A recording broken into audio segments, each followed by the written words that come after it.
muitas não iam até o final, pelo tamanho do desejo. Mas sempre conversado com a representante, talvez eles pedissem assim, algo simbólico, que entendiam que um grupo como o nosso não ia ter condições de comprar os direitos do livro dele. Acho que teve uma compreensão assim. E a crônica, ela marcou muito o centro do país, porque foi o segundo espetáculo que o grupo conseguiu levar. Os Reis Vagabundos abriu a porta, a crônica consolidou a presença, e a gente fez temporadas longas em Rio e São Paulo, no interior de São Paulo também, onde muitas pessoas começaram a procurar o trabalho da gente, assim, quem são vocês lá de Porto Alegre, quem é esse trabalho da Maria Helena? Claro que se consolidava com páginas de jornal, material escrito, mas a gente fez uma temporada bem longa e isso aí foi essa permanência que hoje em dia também, pensando nos espaços que a gente tem para fazer espetáculo aqui, tu faz um fim de semana, depois tu fica esperando não sei quanto tempo para apresentar de novo, isso aí não consolida, fica difícil, mas isso é uma realidade de mercado que a gente está vivendo muito rápida, muito dura, né? Tu consegue no fim de semana, ou espetáculos de dança também faz uma apresentação, fica esperando não sei. Então isso aí eram outros tempos, né? Outra forma de produzir. E a gente não tinha muita grana, era assim, pegava as coisas para apresentar, mochila, tem amigo em São Paulo? Tem, vai para casa do amigo. Não tem amigo em São Paulo? Vai para uma pensão. Não tinha glamour assim. Né? Mas tinha uma crítica que falava. Tinha crítica. Pequeno Campo Bom e a Maria Gabriela falando desse espetáculo. Aqui, ó. Tem a televisão. A Isto-É, né, Sérgio? Que a Isto-É na época era revista, assim, nossa, todo mundo lia, né? Isto-É. E aí a Sônia Goldfeder vai escrever um trechinho, né? Sobre a crônica. Cada movimento é realizado dentro de uma delicadeza comedida. Cada personagem é rigorosamente construída em seus gestos e expressões. Poucos objetos resolvem com eficiência a cenografia de várias cenas, algumas delas simplesmente primorosas. Um trabalho de fôlego que prima por sua organicidade e, sobretudo, por fazer soprar do sul do país ventos carregados de talentos. E aí, enfim, tem várias outras críticas. Essa aqui é tão importante que nós vamos falar de joelhos. É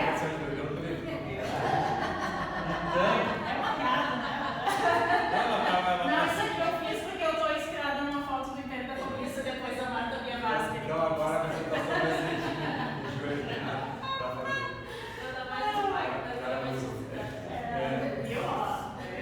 Para não os níveis que eu fiz essa aula, e depois a gente puxa pelo meio aqui, professor.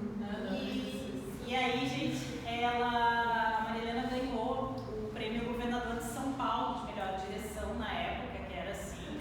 Aí é legal o acervo, porque tem várias cartas aqui de Porto Alegre, tá? Prefeitos, das autoridades, parabenizando ela pelo prêmio que ela tinha ganho. Mas a Maria Helena nunca foi uma pessoa que deu bola assim, para esses prêmios. Claro, todo mundo dá bola para prêmios, nunca foi, né, uma pessoa focada em prêmios e tal. Mas aí ela foi questionada no jornal da época sobre os prêmios. E aí ela responde o seguinte: até agora sempre foram eles que ditaram as regras e nós apenas a aceitávamos. Desta forma, estamos em pé de igualdade. É a resposta dela. Aqui mais uma cena do Crônica da Cidade Pequena e um detalhe que eu não falei, que é muito importante do trabalho do teatro, que é a figura do escriba. Porque como é que era o processo de criação? Improvisação, e aí o roteiro, inclusive ela assinava como roteirista, né? Então a diretora e roteirista, meio que dramaturga, né? Às vezes ela aparecia como dramaturga e isso assim, não é. Mas tinha sala de ensaios, os atores improvisavam e tinha uma pessoa que era a escriba. E essa figura, várias pessoas passaram, né, por essa função, tanto homens como mulheres, mas o escriba anotava tudo o que acontecia, os diálogos que vinham e as reflexões, e a Maria Helena levava esse material para casa e ficava ali, né? O escriba não ajudava na escola. Não. Ele era realmente um escriba, né? Ele escrevia, registrava, mas claro, para mim é muito interessante, porque quando eu conheço essas pessoas que a Maria Helena trabalhou, para mim são personagens.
parece muito evidente que ela sabia onde ela queria chegar. Vamos fazer essa oficina, vamos experimentar essa linguagem. Enquanto o Marco Franchetti lá tinha se acidentado, não estava possível ser iniciado um novo espetáculo. E aí o espetáculo do ano seguinte é o Império da Cobiça, que curiosamente eles começam a criar como um épico, mas eles se transformam num espetáculo de bufão no final, né? Então me parece que ela tinha já engendrado assim, os seus propósitos. O Império da Cobiça foi o teu primeiro espetáculo, né, Carlinhos, que tu falou que tu assistiu? O teatro. Traz para a cena, então, a questão da colonização, exploração da América pelos espanhóis. Então, vejam que os temas dos espetáculos do teatro são sempre muito críticos, muito sociais, mas não panfletários. Né? Eles não são, assim, aquela coisa escancarada, mas agora vamos vir aqui, vamos meter um discurso. É sempre pelo sutil, né? E aquilo, ao mesmo tempo, tem uma força muito grande. Então, aqui algumas imagens. Esqueci de te mostrar lá em Santa Maria, a menina perguntou, eu quero saber onde é que estão sérios nas fotos, as outras ali eu esqueci de mostrar, né? Mas aqui está ele. Mas o texto partiu de qual? O Império da Cobiça? Dos nascimentos do Galeano. Dos nascimentos Isso. do Galeano. E também é isso, é uma inspiração, mas a criação, né, é toda do grupo do jogo. Sérgio, contigo. Quer que eu leia essa partezinha? Isso, vamos se ajoelhar. De novo. Não, é que aqui, ó, fica bem, não fica torto, deixa de ser chato. Olha só, depois eu vou mostrar a imagem que é minha referência para esse momento ali, ó. Assistir ao trabalho do Grupo Teatro de Porto Alegre é como tomar um banho de criatividade, de disposição para a arte, de teatro na sua forma mais pura, com inteligência e fina ironia, gatilho apontado para as mazelas do poder, Império da Cobiça é impiedoso ao retratar a aristocracia em sua decadência e pouca finesse. A igreja e sua ambição corrupta, mérito total para o elenco, se desdobrando nas dezenas de personagens, trabalhando com brilhos bufões, em todo o seu caráter irreverente e exacerbado, e confirmando já sabido, Maria Helena Lopes e seu teatro são hoje uma das grandes dádivas do nosso teatro. Olha a minha referência aqui, ó, gente. Joelhado ali, ó. Aqui, ó. Vai lá, Sérgio, fala aí. Agora travou. Você chegou a fronteira. Tinha acho que desde o início, talvez no início um pouco mais, mas depois assim, os reis, depois a crônica, depois o império, vai reduzindo a quantidade de material que a gente tem em cena.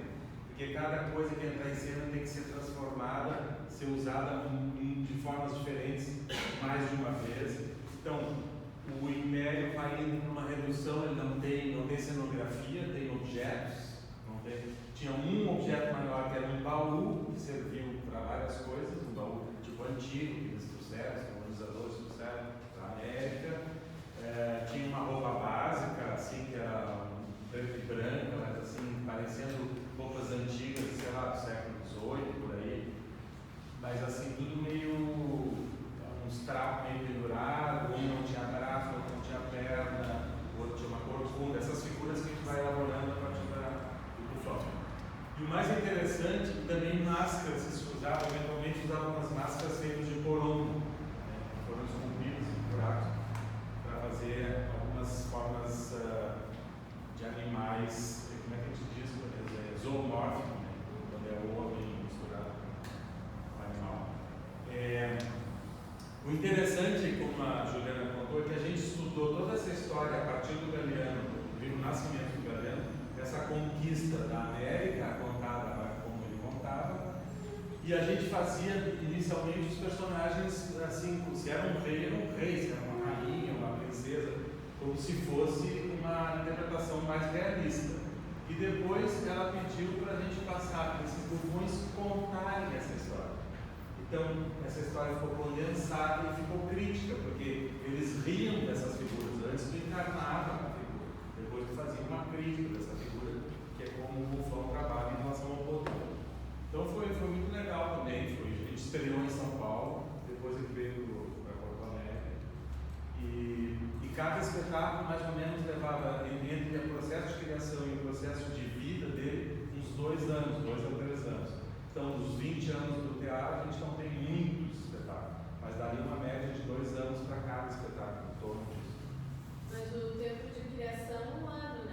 Esse foi em torno de 1 ano, a crônica também, 8 meses, 9 meses, digamos, quase um parto. Mas assim, gerava em torno de 1 ano, outros mais curtos, às vezes foram 6 meses, mas levava bastante tempo de processo. E além do processo longo e profundo, porque os atores assim, ensaiam direto e longos, né? Uma coisa bem puxada. Tinha uma coisa do teatro, né, artesanal, da equipe, o cenógrafo, o figurinista, quem fazia a música, tá junto. Né? Então isso diferenciava também o trabalho do teatro, como até hoje acontece, às vezes por questão logística e até de grana mesmo, que o espetáculo ali está quase pronto, aí 1 mês antes da estreia chega o figurinista, chega o cenógrafo e faz as coisas, e com o teatro não era assim. Então, um documentário da TVE, né? O Niltinho tem um trechinho, um registro lá no documentário. Não sei, acho que não. É um programa que aparece, assim, eles falando, né, do processo um pouco. Mas então, assim, o cenógrafo, o iluminador, que foi o Acosta durante anos, então já estava uma pessoa que fazia parte do grupo e estava acompanhando o processo e fazendo uma criação muito unida ao processo de criação dos atores. Então aqui o figurino, aqui por exemplo é uma luminária de jardim, o voal ali da Cissa, né? Essa aqui é a Cissa Religio, não sei quem conhece, do grupo UTA, a professora Dudade queridona, era um porta-carimbo que tinha embaixo, então é bem interessante. Tem a referência até do trabalho acadêmico do Marco Fronchetti, que fala dessa criação dos figurinos, do cenário. Ele entrevistou o Fiapo Batti, que fez, então é muito legal pensar o rearranjo desses objetos do cotidiano ordinários transformados em coisas incríveis na cena. Um outro destaque, alguns eu estou pulando por questão, né, da gente já finalizar para não ficar cansativo, vocês fazerem perguntas. Vamos, já está terminando. Nos anos em 89 e 90, a Maria Helena vai trazer para a cena esse espetáculo que se chama Partituras, a partir da proposta de um exercício do Lecoq, que é o exercício da sala de espera. Então ela simplesmente disse para os 5 atores do grupo: vocês estão numa sala de espera, a gente não sabe exatamente que lugar é esse, o que eles estão esperando, improvisem, se relacionem. Só, né? Então aí a gente vai ter uma busca dela, né, por esse humano, por exemplo, é quase um estudo antropológico esse espetáculo, e que ele era usado porque não era um espetáculo, eram 3 espetáculos, né? Então partituras tinham os atos, as palavras e as metáforas. Então as pessoas poderiam cada noite assistir um deles, né? Não era obrigatório assistir o 3, não tinha uma ordem. Então, assim, era uma proposta super. Hoje seria, né? Imagina se assistirem 3 espetáculos e que tinham também um formato, né, parecido, mas que as nuances, assim, só assistindo mesmo para entender que foi um grande desafio tanto para os atores quanto para o público também, que assim, viu aquela proposta e ficou, gente, né? O que é isso? Tinha pouca fala. E aí jogava muito com uma etapa de vida dela, que ela estava muito em contato com Eugênio Barba, buscando, né, outros estudos, outras pesquisas. Ela sempre fala que o teatro é um teatro de experimentação. Opa! Já estou pulando. Sérgio, falamos isso. Partituras, vai? Então, depois a gente tem aqui este outro espetáculo, que foi em 92, que era a partir de um texto de um dramaturgo alemão. Então é uma exceção na história do teatro, porque ao invés de criar um texto junto aos atores, o grupo se propõe a montar um texto fechado, digamos assim, que foi com certeza um grande desafio para a Maria Helena e para o grupo. Lá tá Estão reconhecendo, eu ia dizer. Ali, ó, a Tati, né, lá em cima, o Breno Ketzer, não sei se vocês conhecem, diretor agora do Estado de novo do Centro Municipal de Cultura, o Sérgio, Marco Fronchetti, Lisa, Nora Prado, Jezebel e o Fernando Severino. E aqui, ó, para você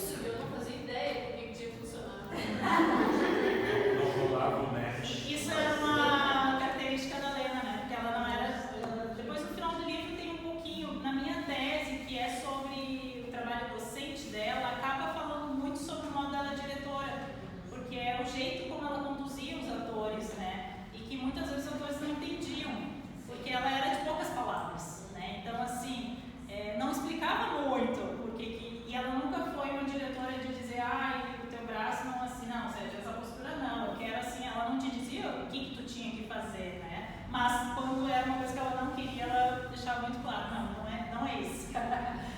Alguém fala nos depoimentos, que o livro também tem depoimentos que ela dizia muito, não é nada disso. Não é nada disso. E não chegava atrasada ela, né? Ah, bom. Ela assim.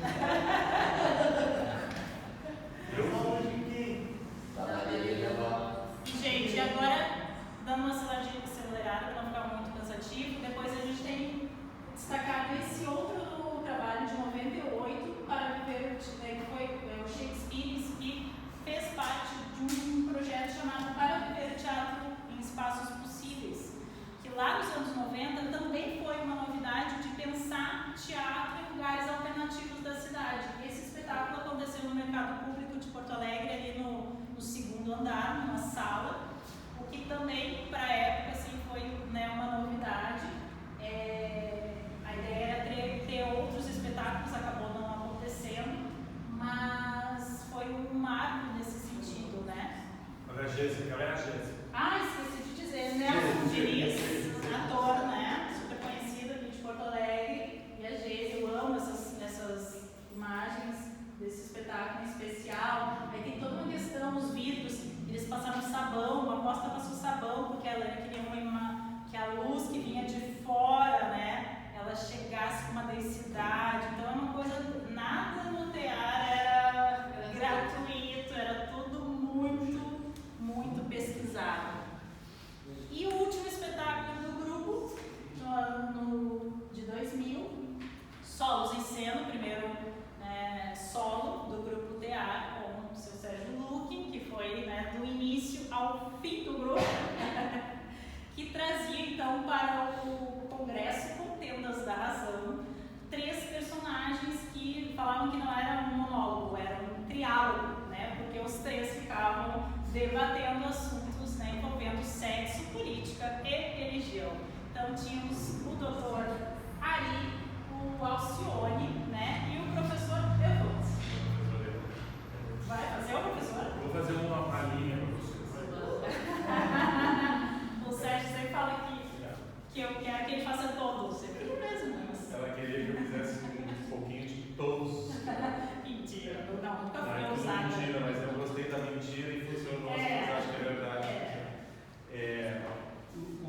Os 3 personagens, eles saíam de um para o outro através de uma mudança de óculos. Eu tinha um óculos básico, eu acho que é aquele último ali, para poder enxergar melhor, e eu ia botando os outros em cima, cabia. Esse aqui não cabe muito bem.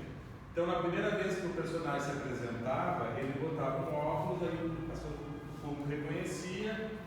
Depois, lá pelas tantas, ele já não trocava mais, porque as pessoas já sabiam pelo comportamento, a maneira de falar, não precisava toda vez botar o óculos, né? Porque é cansado também. O doutor Ari, quase um mafioso, um político, assim. O Evald era um humanista que trazia questões religiosas, filosóficas, e o professor Evald, que eu vou fazer a palhinha, era o que era o maior sucesso, porque ele estudava sexualidade contemporânea.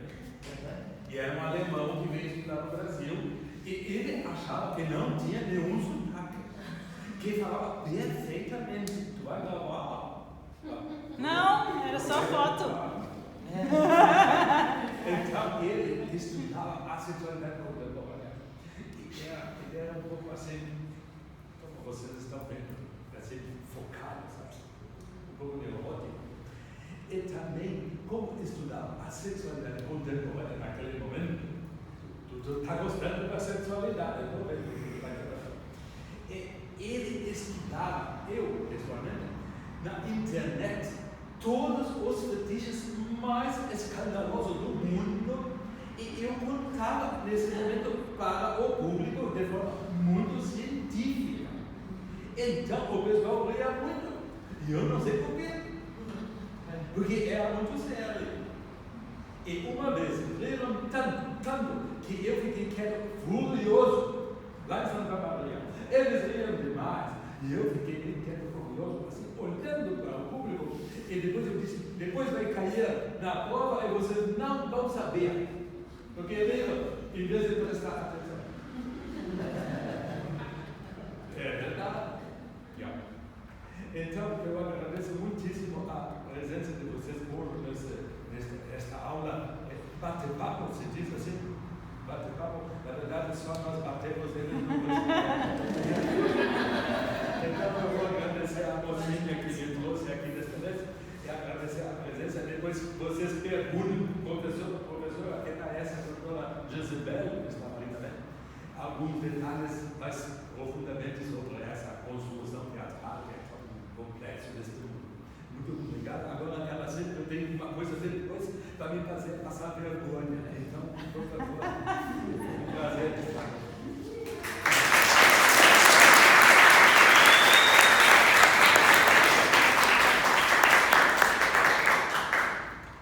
Um brinde, muito obrigada.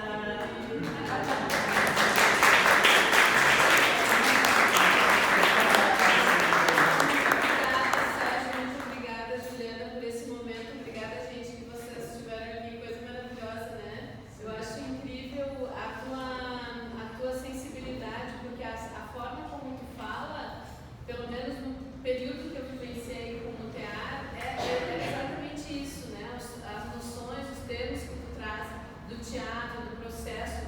O processo para ler era a coisa principal, assim. Então, toda essa articulação que acontecia e que desembocava no espetáculo. Não era o foco fazer o espetáculo, mas tudo que acontecia que desembocava no espetáculo. Eu acho que muito por esse caráter de olhar pedagogo que ela tinha, né? Eu lembro muito das aulas dela que eram sempre um mistério para mim. E muitos alunos, estudantes tinham medo dela. Eu não tinha medo, era desafiador e assim intimidador, era mais do que desafiador. Muitas vezes ela dava um feedback muito cru, assim, muito duro.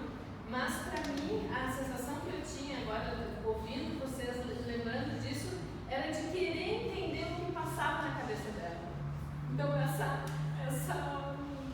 curiosidade que o olhar dela me dava de tentar entrar na cena e tentar chegar perto do que ela estava imaginando, sabe? Isso era muito bom, muito lindo, muito desafiador. E também eu acho para vocês de querer ir fundo para além de uma ideia do que a gente tem do certo e do errado, ou para além do que aquele professor quer, mas a gente tentar encontrar algo que ninguém sabe. Ela não sabia, nós não sabíamos, ninguém sabia o que ia acontecer. Mas muito obrigada, gente, foi muito maravilhoso ter vocês aqui. Voltem sempre quando quiserem, a casa é de vocês. A gente agradece muito, para nós é um privilégio, porque como eu falei, né, não adianta fazer pesquisa de gabinete e não compartilhar, não tem muito sentido não compartilhar e não ser, né, enfim, despertar qualquer coisa, né, já é algo. E ela fala, tem uma frase que está no livro, que ela me disse, né, eu tinha muito medo, porque eu não sabia o que ia acontecer. E aí eu sempre falo, né, que os alunos nem imaginavam que ela também tinha medo, porque ela também não sabia o que ia acontecer, né, os alunos achavam que, de repente ela tinha o certo. Não, ela também não tinha o certo. Era um mistério. Feliz Natal!